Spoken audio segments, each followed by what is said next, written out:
My name is Rajil. I am from Kannur.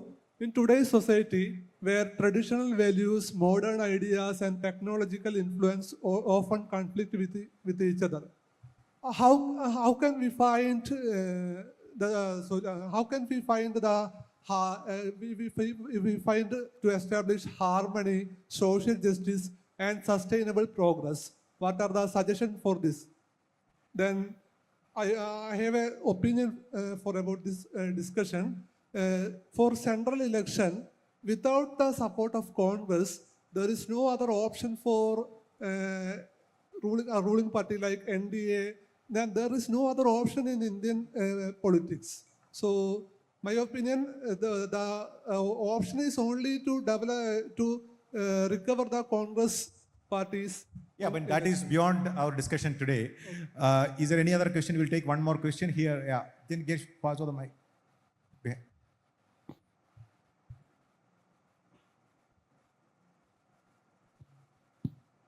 Hi guys, thank you for that session. So this is an open question to all on the desk, all three of you. It was with thread that I thought of from what Priyanka ma'am said about her school time in St. Joseph, right? So yeah, 6 years of my childhood, I was in the UAE. So naturally, UAE being a Muslim country, we had Islamic prayer and Quran prayer in the school. And I also, but in those times, in that age, I never thought of it as imposition. All I thought was that was a new way for me to learn about a whole different way of life, different faith. I was actually excited to hear stories from my friends who practice the Muslim way of life. I had neighbors who were from Uttar Pradesh, and I learned about Ramayana and the Hindu faith from them as well.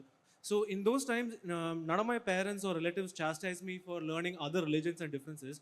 But what I'm seeing now is the generation that's upcoming, maybe like 15-year-olds or 10-year-olds now, if they bring a Bible or a Quran home, their parents are immediately worried that, oh, my child is radicalized.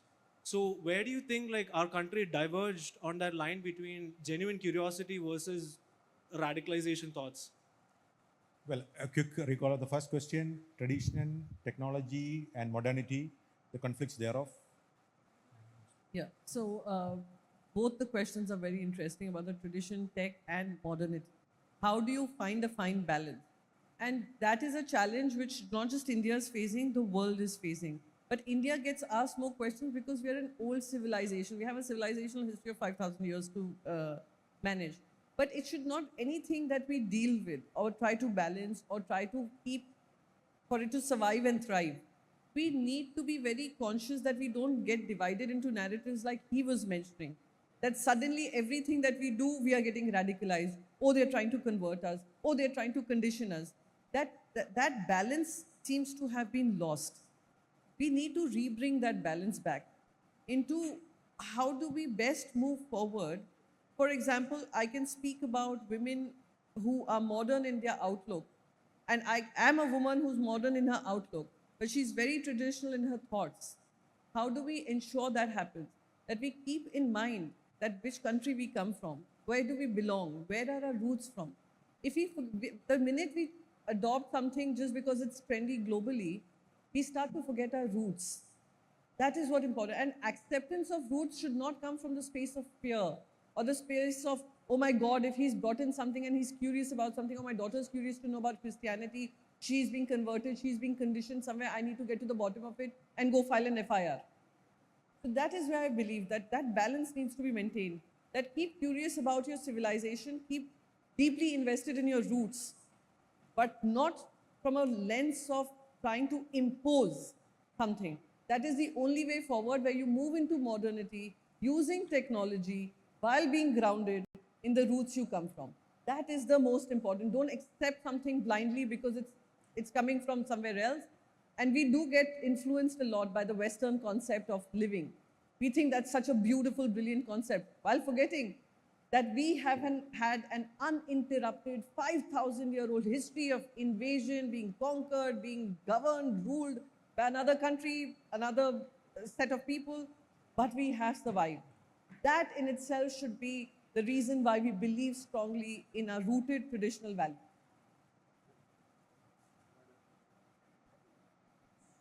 I think Priyanka has already summed it up. I think considering that it's become a very kind of a toxic narrative today where a simple friendship also can be criminalized. We're hearing about love jihad and food jihad and this jihad and that jihad.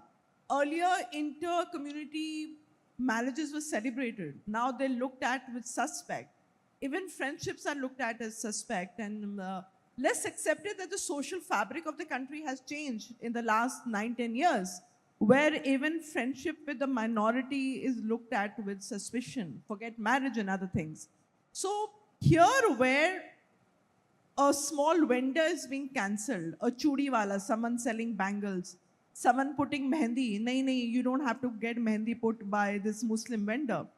I think it's a very, very tragic, dystopian state of affairs when a state is crumbling to that effect, where a sitting CM of Assam is saying that I want to trouble the particular, the Mias of the community and make sure they have a hard time. I don't know where we are heading. Honestly, we need to really question these people who are in these positions of authority, that how can they be fascist enablers and talk about their own constituents, their own people. You are the CM of Assam. You should be standing for the entire state instead of othering certain people. And I think it's time young minds, young people like you, have to look at ways on how you can, that break that narrative and tell people what the actual purpose of the country is, what our founding fathers envisaged India to be, and you standing apart and standing up for something would be such a worthy cause. Thank you so much. There's just one thing, if I can add, with regards to the Assam Chief Minister. Assam Chief Minister came on social media, it seems to be his favorite platform, and he said, Mia is a reference to Bangladeshi Muslims of Assam. Now, my question to him would then be that and the context of Mia across the country and global is very different from what he perceives it. The minute you use that word, you're very clearly setting out an objective which is going beyond the boundaries of Assam and creating a narrative which is problematic. So if you want to address in a certain way, a certain kind of set of people which you think are Bangladeshi illegal immigrants, then you are very much authorized to ensure that they do not enter your borders. It is your state government, it is your central government. You should have been addressing that, not using it as a political tool to bring this othering narrative into the system, which is very, very deeply problematic when it comes from the head of the state. Any more questions? I think we have time for one more question. Please keep the questions short and I believe crisp. women don't have any questions. They never have any questions. So the mic here, just a very quick one line to that question about interactions. So the categories that we today speak about in terms of very finite and confined, they are very recent. I mean, if the census operations as late as 1931s, they were struggling to define who is a Hindu and who is a Muslim and a Christian, because a lot of people would fill in their census forms that I am a Hindu Muslim, or those kind of categories, which is people did not know whether they were Hindu or Muslim, because you have all kind of mixed practices that populated this country.